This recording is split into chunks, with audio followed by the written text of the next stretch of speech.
r/NoSleep. Posted by you/outside your window _ When mom left me home alone, I thought something bad was going to happen. The bad things didn't start until she returned. When I woke up, I pinched my neck to make sure I was still alive. My eyes tried to adjust to the dark, but it was useless. It was an eat-your-face kind of darkness. Pain ran from my shoulders through my lower back and down into my legs. All of my muscles felt like they were going to snap, like I was made out of porcelain. Humans weren't made to stand for this long. But, in the closet, that's all I could do. There was no room to lie down. It all started when mom got home from New Orleans. She walked in, still wearing a cheap-looking, bridesmaid-to-be necklace. I laughed when I saw her. First of all, my aunt was like 45, why was she having a full-blown bachelorette party? Second, why didn't mom get changed? She flew all the way home like that? I said something like rough night? Then went back to playing Rocket League. She walked over and stood between me and the TV. She looked tired, but also kind of frantic. Her eyes were red, but not hungover red. She looked like she had been crying. I left the match and stood up to hug her. She flinched when I touched her. She pushed me back and asked if I could get some paper towels from the closet. I walked into the kitchen and she followed close behind. I turned back and asked how the trip went, but she didn't answer. As soon as I went in the closet, she closed the door. Then, I heard the lock click.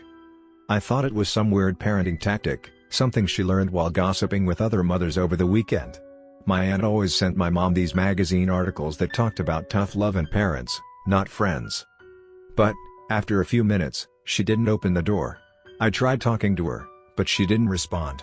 I yelled, then screamed, then cried. Nothing. I kicked. I threatened. I apologized. I cried some more. But, nothing worked. All she did was shuffle around the house, moving things and calling people and yelling gibberish. The first day was the worst. I felt like I was drowning. Between the hunger and the paranoia and the dehydration, I thought my head was going to explode. Then, once I had calmed down a bit, I started to listen more carefully to the phone calls mom was making. The first one I could really understand was to a pool supply company.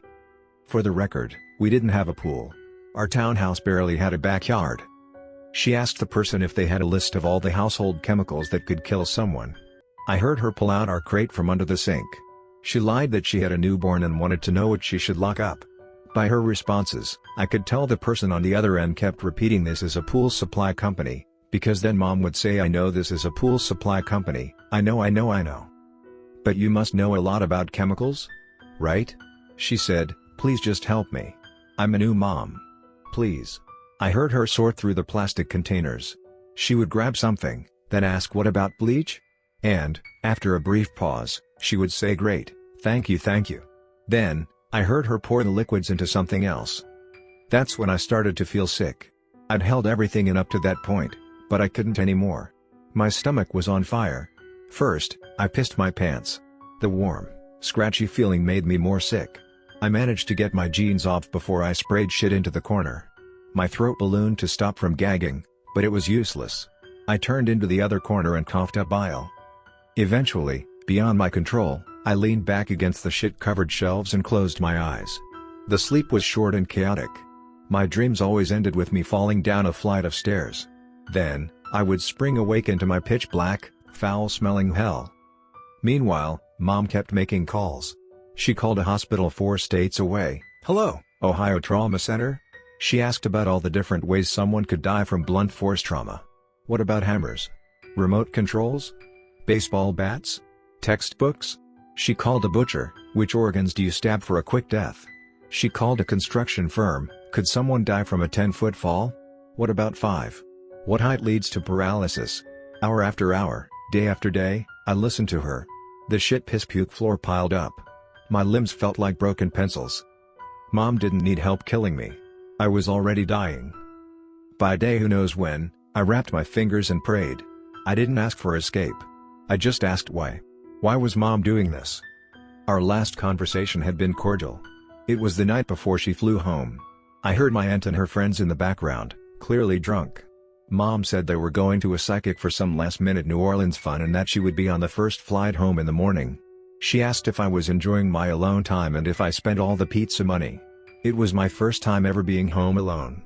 Finally, at 13, Mom trusted me enough to be home by myself. All I wanted to do was make her proud. I guess I didn't. I must have done something bad. Bad enough to die. Just as I dozed off for the dozenth time in my standing grave, I heard Mom walk past. She was carrying something big and awkward, grunting as she tried to maneuver it. As she went by the door, she bumped the doorknob. Objects dropped, clinking and clanking. Tiny shadows danced in the light along the bottom of the door. Now was my chance. I bent down, ignoring the horrible pains that shot through me. I reached through the shit-clogged opening and grabbed whatever I could. Mom screamed when she saw my hand. It was a deep, guttural sound, like an animal before slaughter. I grabbed what I could before her foot stomped down. She barely missed my fingers. When I brought the objects into the fading light, I took stock of my inventory. There was a toothbrush, toothpaste, a small comb, and a razor blade. I dropped everything but the razor blade. I ran its sharp edge across my fingertips. I didn't feel pain. I felt hope. I sawed at the wood as my fingertips bled. I couldn't feel the pain. A sort of primal adrenaline kicked in, like those mothers who lift cars off their children. Only, in this case, I was pushing off the car Mom had dropped on me. I cut until an opening appeared. Beautiful, fresh sunlight filled the closet. All my aches and nausea scattered like birds. I was one step away from freedom. As I reached through and twisted the lock, I heard my mom from the kitchen. It was a single scream, and then footsteps. By the time she grabbed my hand, the door was already unlocked. With my remaining strength, I twisted the doorknob and pushed. She fell onto the door. I heard her feet slide against the floorboards, desperate to keep me inside. I pushed one final time. She slammed back into the wall. "No, no, no," she cried, "please." I collapsed into the hallway and fell onto my back. It was incredible to lie down. Exhaustion filled my aches. All I wanted was for this all to stop, for Mom to love me again. I looked up at her, desperate to show her that it was me, her son. But she wouldn't look at me. Instead, she sprinted toward the kitchen. I somehow made it back on my feet. I caught myself in the bathroom mirror. My cheeks were sunken and my eyes seemed to pop out of my head. I looked like a front yard Halloween skeleton, every joint pronounced and bent, ready to be formed into something human. I tried to speak, but my saliva was thick as glue. I managed. I hobbled into the kitchen. When Mom saw me, she looked like she was going to vomit. She cornered herself by the stove and grabbed a knife. She pointed it at me. "Get back in there," she said. I stepped closer to her. It was getting hard to see, like driving through the fog. Every few seconds, everything cut out. My chest filled with the irresistible urge to sleep. I said again.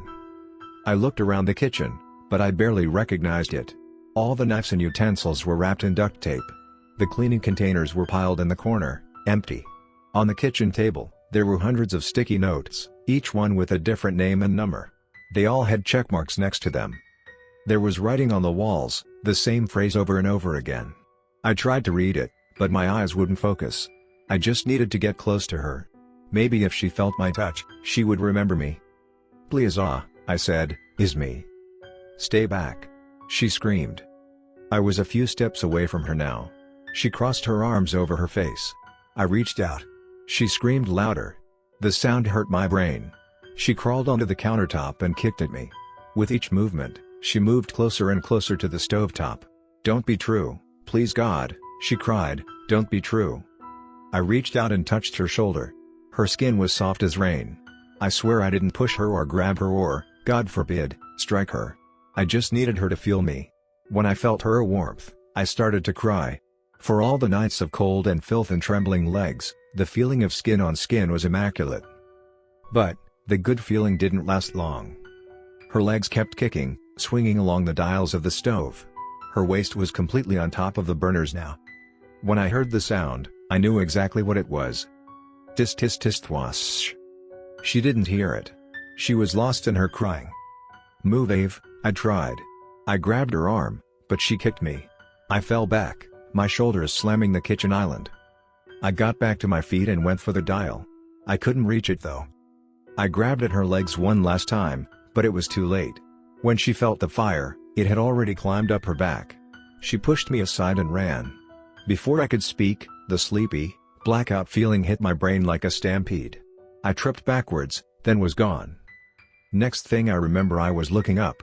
The room was filled with bright light. The edges of my vision were blurred, like a dream trying to come to life. The sound my mom made was beyond human. They were screams from another dimension. Her pain was deep as the ocean, and I could feel it in my own body. She flailed and fought for the surface, but she sank deeper into that unimaginable dark, where skin curled from heat and eyeballs exploded in their sockets. I turned to watch her frantic waltz. The flames had eaten her skin. Her mouth was merely teeth and muscle, biting for words, as if they could save her.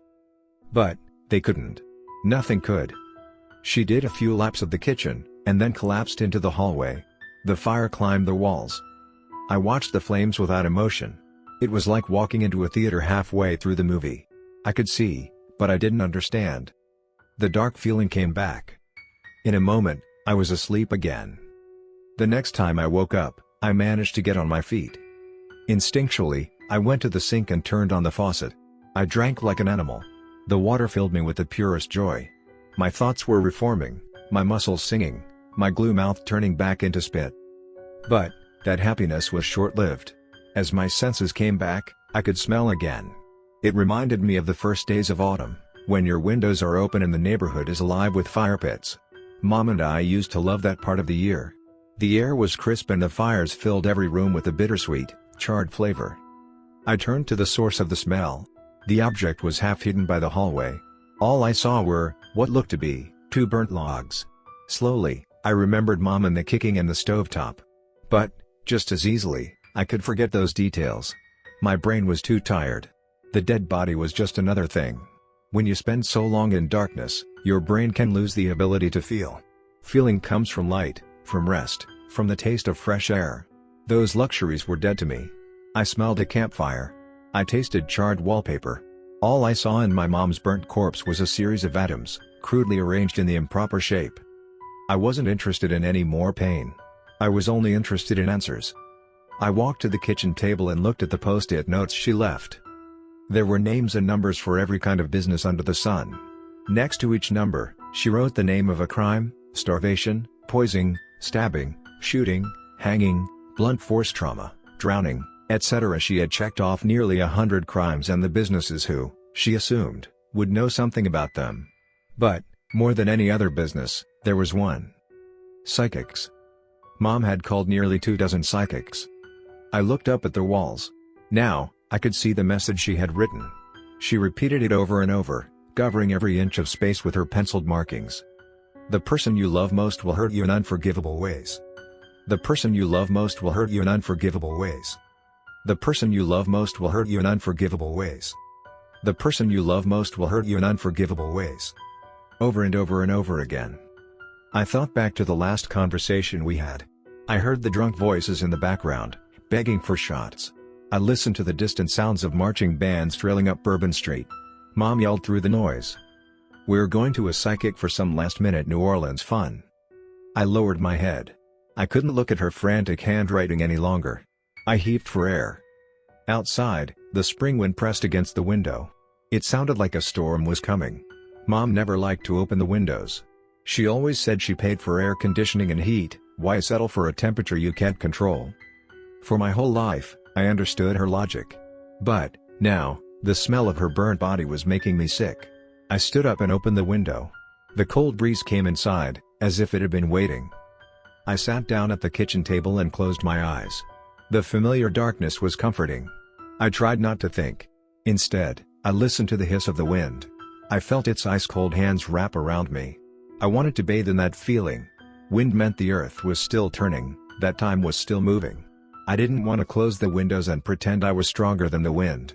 If I didn't know it then, I knew it now. There were certain forces too powerful to control.